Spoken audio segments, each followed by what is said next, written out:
చేయండి. Quantum leap syndrome అంటే ఏంటంటే చెక్ చేయండి. మనం ఏదైతే 1000 ఫ్రీక్వెన్సీ ఉన్నామో ఆ ఫ్రీక్వెన్సీని మెయింటైన్. హాయ్ ఫ్రెండ్స్, చాలా మంది మేనిఫెస్టింగ్ చేస్తారు. ఒక 1 crore కావాలని మేనిఫెస్టింగ్ చేస్తారు. ఫస్ట్ డే ఒక క్లాస్కి అటెండ్ అవుతారు, లేకపోతే వీడియో చూస్తారు, మోటివేట్ అవుతారు, ఒక ఫ్రీక్వెన్సీ ఐలోకి వెళ్ళిపోతుంది. సెకండ్ డే, ఫస్ట్ డే ఇలా ఉంటుంది మన ఫ్రీక్వెన్సీ 100 హెడ్జెస్, అంటే మన మనీ కూడా 100 హెడ్జెస్ అయితే ఉంటుంది. సో దానికి అట్రాక్ట్ అయితే అవుతాం. మనకి చాలా వచ్చినట్టు అనిపిస్తుంది, దగ్గరికి వచ్చేస్తుంది, మన కళ అన్నట్టు అనిపిస్తుంది. మనం అట్లా సెకండ్ డే కూడా ఉండలేమన్నమాట. 900 పడిపోతుంది మన ఫ్రీక్వెన్సీ. థర్డ్ డేకి వచ్చేసి 800 పడిపోతుంది మన ఫ్రీక్వెన్సీ. అట్లా 4 days, 6 days, 7 days, 6 అట్లా 10 daysకి అయ్యేసరికి మీరు నార్మల్ స్టేట్కి వచ్చేస్తారు. దానివల్ల మీకు ఏదైతే డిజైర్ ఉందో అది నెరవేరదు.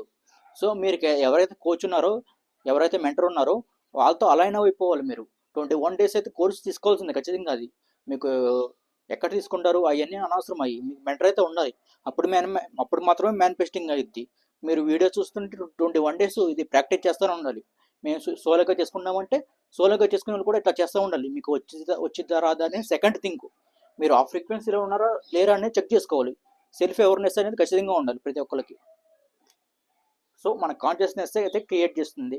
మీకు మనీ ఉంటుంది, 1000 హెడ్జెట్స్లో ఉంటుంది మనీ, మీకు కావాల్సిన ఐటమ్. సో దీంతో అలైన్ అవ్వాలి 21 days. ఇట్లా అలైన్ అయిపోతున్నప్పుడు మనకి సబ్ కాన్షియస్ బ్రెయిన్లో మొత్తం ఇలాగే ఇదే నిండిపోవాలి. మొత్తం సబ్ కాన్షియస్ మైండ్ ఇట్లా నిండిపోయినప్పుడు మాత్రమే మన డ్రీము రియాలిటీకి అయితే వస్తుంది. మనం ఎంత చేసినా సరే ఇంకా రావటం లేదు అనే థాట్లోకి అయితే వెళ్ళిపోతాం. సో ఇంకా 5 days, 6 days, 7 days, 8 days లోపల ఇంకా తగ్గిపోతూ ఉంటుంది అనమాట. ఇంకా నార్మల్ స్టేట్కి వచ్చేస్తాం.